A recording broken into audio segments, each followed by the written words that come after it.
So these are this is just showing us the columns we have in the data set. Okay, we have about 310 rows thereabouts. So I'm just doing a little bit of inspection to see we have CPI. CPI is the output variable there, and we are trying to see how it depends on any other variables, the authenticity, brand, products, and the like. Okay, so you see the context, which is content characteristics, and the you have gender, age group, and the likes. So you're going to see how we are going to create our nodes. So it's very simple. Just click on create nodes. So we are going to use we will create nodes for CPI, nodes for BP, GI, which is gender impact, the YIMPTW. So we just watch the way I do that. I'm going to demonstrate for about 2 or 3 nodes and sub nodes, and then I will just show you the completed version, because I believe from there you can just take it on. Okay, so we've created our CPI nodes. The same vein we do that for authenticity, brand, product. So you see the way you just right click, you click on new node, then each of them will have high, medium, and low. So you see the way I do that. For each of them, you just right click and then new node. So you see the way a sub node has been created. So I will repeat that process for low, and I'll repeat that process for also for medium too, or moderate rather. Or I made a mistake there. Well, it's part of the process. So I'll just have to re-edit it, and then alright, so I'll just right click and click on new node.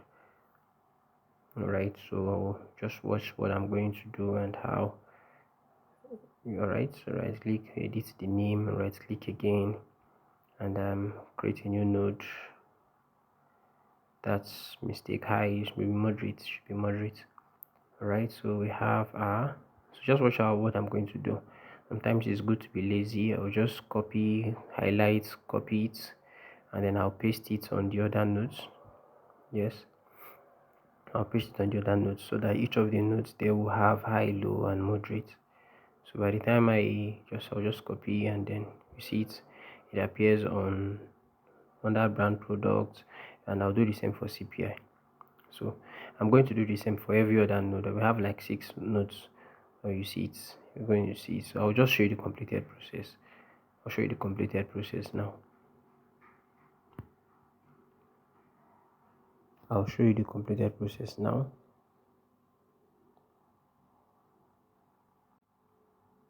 Okay. So, alright, you see the complete node. After which we'll now think of doing our coding query. But before that, I just want to show you a bit of how it works too, because after which I will just show you the complete metrics too at the same time. So we created our nodes, but we've not populated them yet, and that's what we're about doing. So you see what I did here, select any case where, so we have thresholds. We're going to use greater than 3.5 for high, less than 3.5, and greater than 2.5 for moderate, and less than 2.5 for low. So you see what I'm doing, I'll select CPI. So wherever CPI is greater, you see what I'm going to do, the greater than, you just see this, we change the equals value to greater than.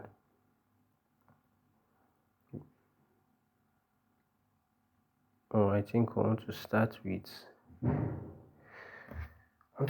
low first. So but that's our threshold. Our threshold is less than 2.5, it's going to be low. So we'll just run query. So after which it will return the results. You can see the results it's run about 34 references. Can you see it?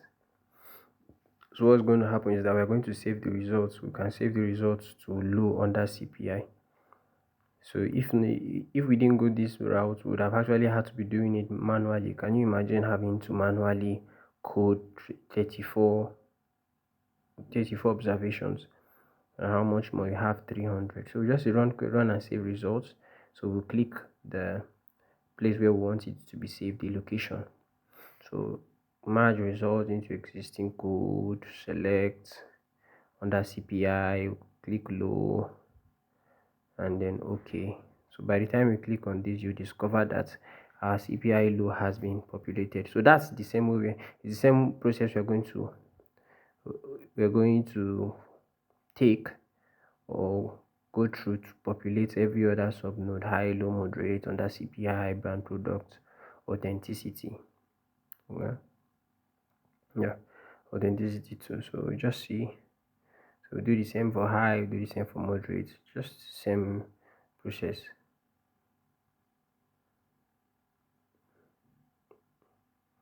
So, and normally by the time you add up the number of references across all the subnodes, it should give you the number of rows for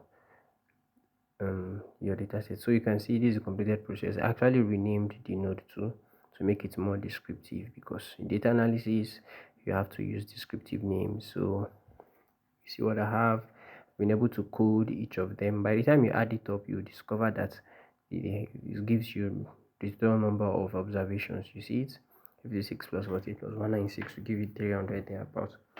So you can see I've been able to code my CPI into high, low, moderate, content characteristics. So now the next thing we are going to think about now is how we can do our matrix analysis, very similar to how we coded our cases into nodes. Okay, I'm going to show the matrix analysis for about 3 metrics. First will be engagement frequency and CPI, income level and YIMP, and then also age group and consumer, and the CPI too. So I'm going to do that, and then we'll interpret it too. After which we'll use the cluster analysis and the comparison diagram to consolidate our interpretation. All right. So next step is the matrix analysis, and there's much more you can actually do. You mustn't constrain yourself to these matrices. You can do as much more than that. I'm just sticking to these for demonstration purposes and for time constraints too. So how do you do that? You go to your matrix coding. Under Explore tab, click on matrix coding, similar to what we did when we are coding into nodes. So search in file and external. So don't forget we're trying to do engagement and CPI, right? So here we have rows and columns. So our engagement is going to appear under rows. The engagement should appear under rows. So you see it. So we'll select our rows attribute values for engagement frequency. So that's what we are going to do now.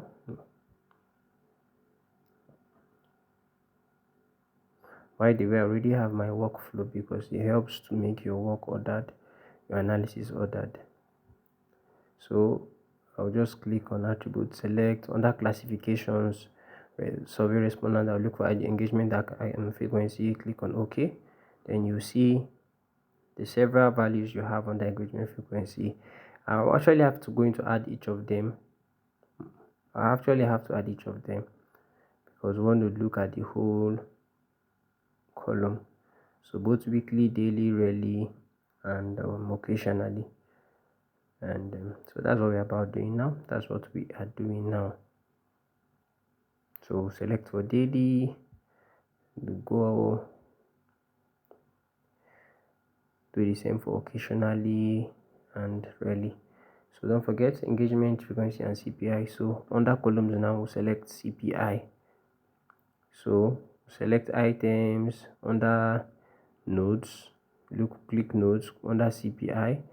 You can just tick CPI high, low, and moderate, and okay, it appears. So it's now going to give us a matrix that combines the engagement frequency and the CPI. So at the end of the day, at the end of this matrix analysis, it shows you the relationship of engagement frequency with fashion content, and then the CPI, consumer purchase intention.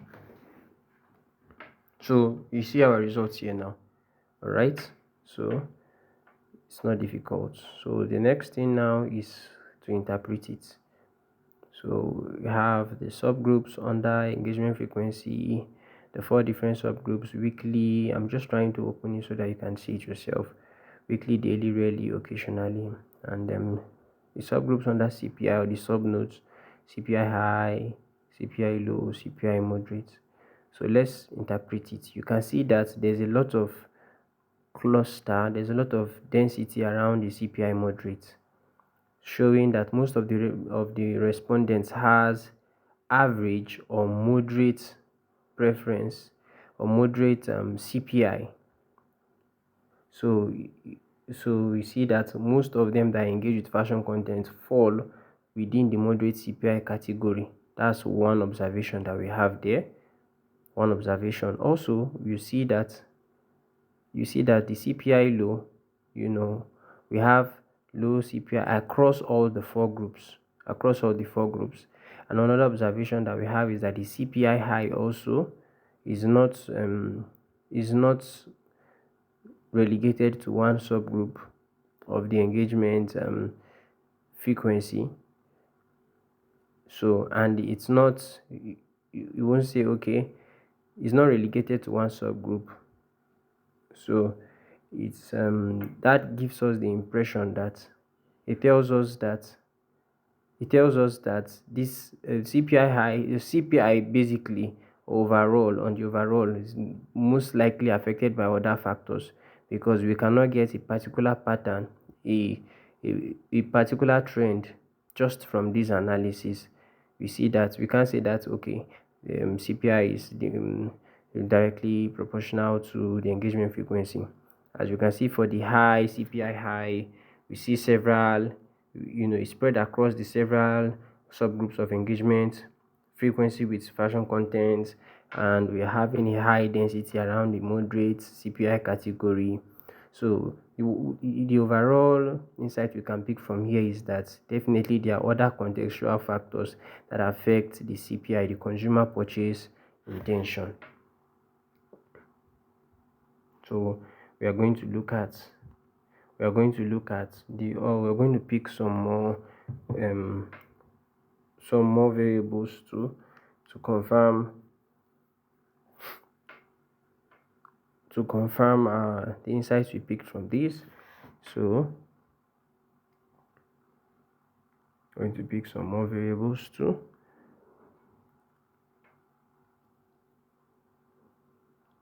So you can see for the CPI high here, it's giving us,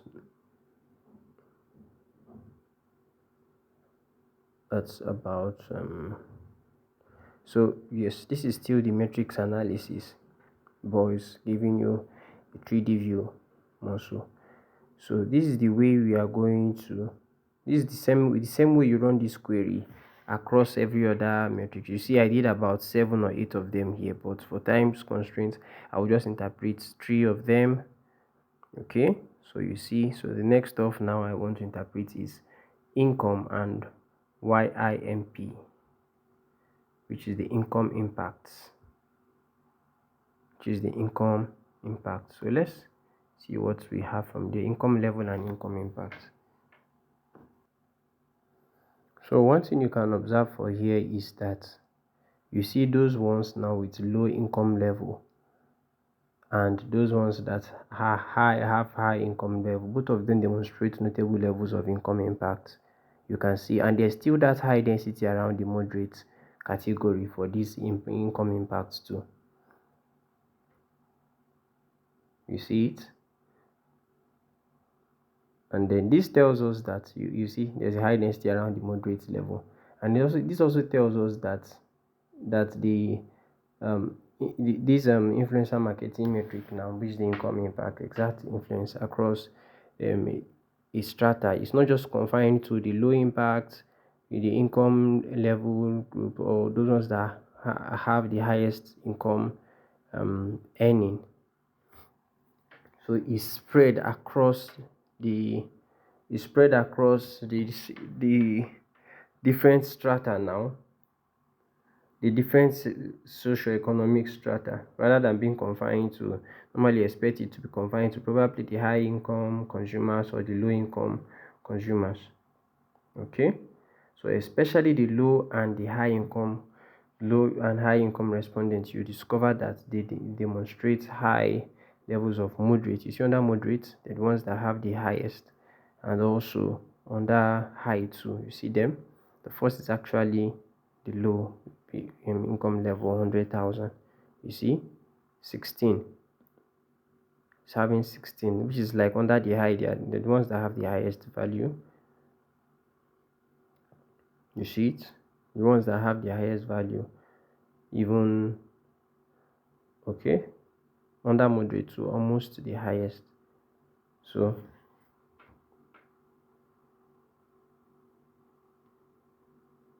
you see, now this also shows us that this income impact is not a direct determinant of purchasing behavior.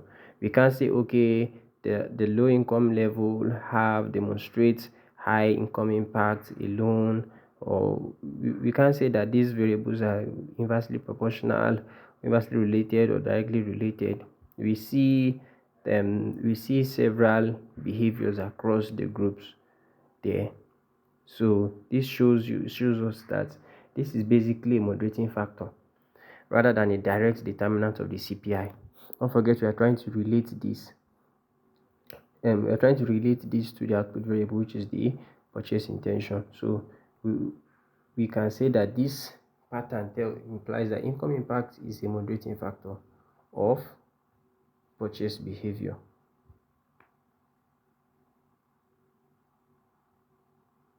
So this enforces the relevance of income impact as a distinct explanatory construct within the CPI model.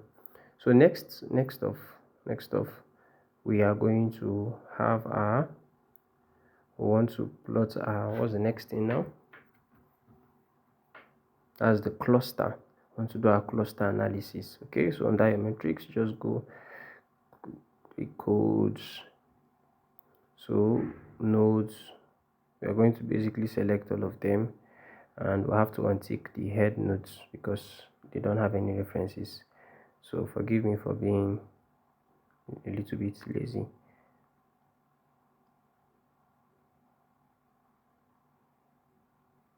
Okay, so you see, so I just sorry, I have to untick. Yes, then I will now click this to untick it, untick the brand product. Note that the other nodes are still, or sub nodes are still ticked.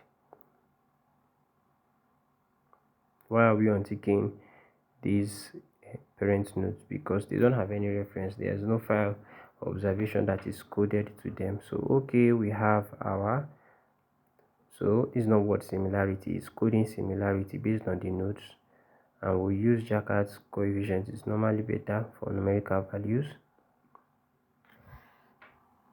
Okay, click finish. So basically the way it works is that it groups the items based on how frequently they occur across the correspondent cases. So those ones you see close together basically have a similar frequency. And one glaring observation is that CPI low and CPI high are 2 words apart. Can you see it? All right, that's one major observation. There's a clear distinction between high and low CPI. So you see that? So it tells us that those with strong CPI exhibit a unique configuration of the other factors there. All right, different from the CPI moderate and CPI low. So this also supports the metric analysis we did when we saw that the high CPI was spread across several groups and was not dominant within any single group. Okay, and we can see that the moderate levels tend to cluster closely. We check it, the moderate levels there tend to cluster closely. So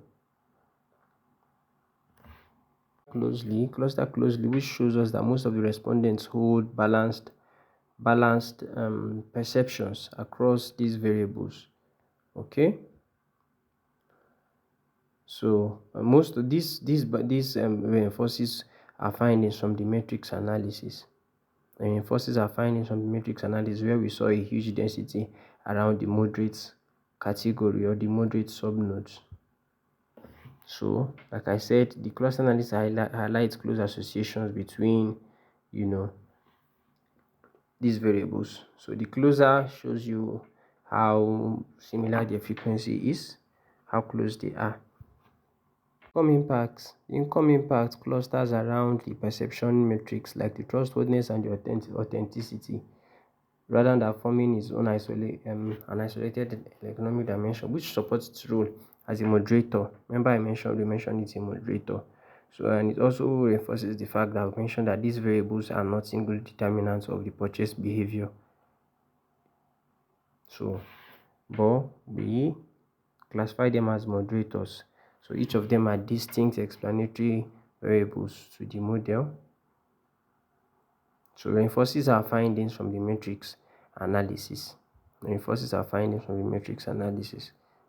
Okay? Reinforces our findings from the matrix analysis. So the reason we are doing this cluster analysis is just a layer on top of matrix analysis to consolidate what we found out from our matrix analysis. That's the essence. So do we still need to do something else? You can actually get more from the cluster diagram. You can click on the summary, it gives you the coefficients for each of these, and there are actually more clusters in this diagram. You can select the number of clusters you want to see from. You see this box above there where we selected clusters as 10. You can actually reduce or increase it if you want. All right, you can actually do that. So you can actually reduce it. So the next thing on our mind should be the comparison diagram. So under explore, we want to compare the CPI.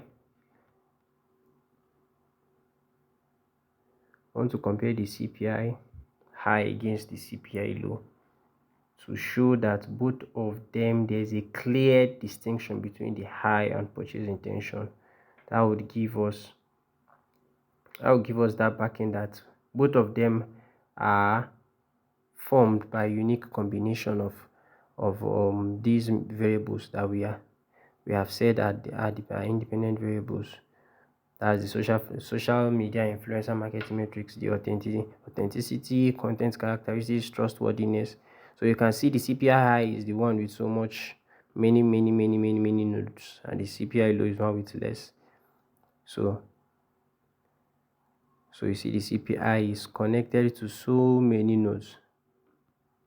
It's connected to so many nodes, which tells us that the CPI is dependent on this model now is dependent on a number of variables, many variables, right? Which we have based on this analysis, we singled out the authenticity, trustworthiness, the brand product, the gender impact, income impact, and the rest. So the fact that it's connected to several nodes tells us that the CPI here, it supports the what? It tells us that the CPI is a multivariable model. That's just what it tells us.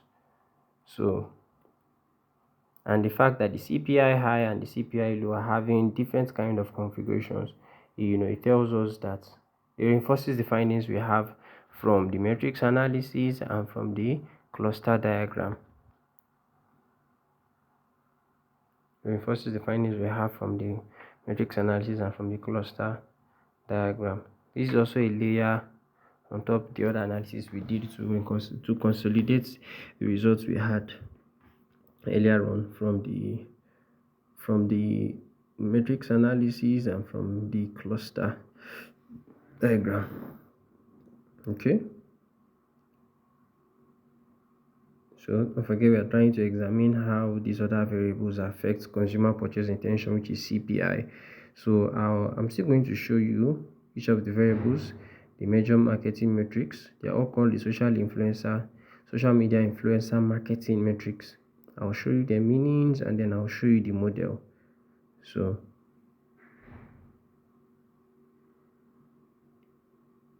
So for much more of this, you can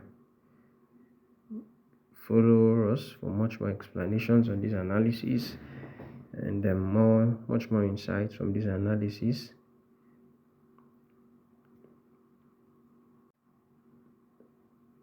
And just like I said, you can actually do more. You can do more to find out,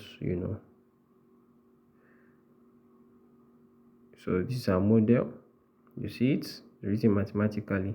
So what it just means simply is CPI is a function, is a model that is impacted by these other variables. You see them: authenticity, trustworthiness, and the likes. And that's what we are trying to confirm from this analysis, that CPI is not just reliant on one of these factors, but a combination of these factors. That is, we cannot say gender impact is the singular determinant of the CPI. No, that's the essence of this analysis. All right, that's why it's called a diagnostic analysis. It's trying to explain how these variables impact the CPI. That's the essence of this. Thank you.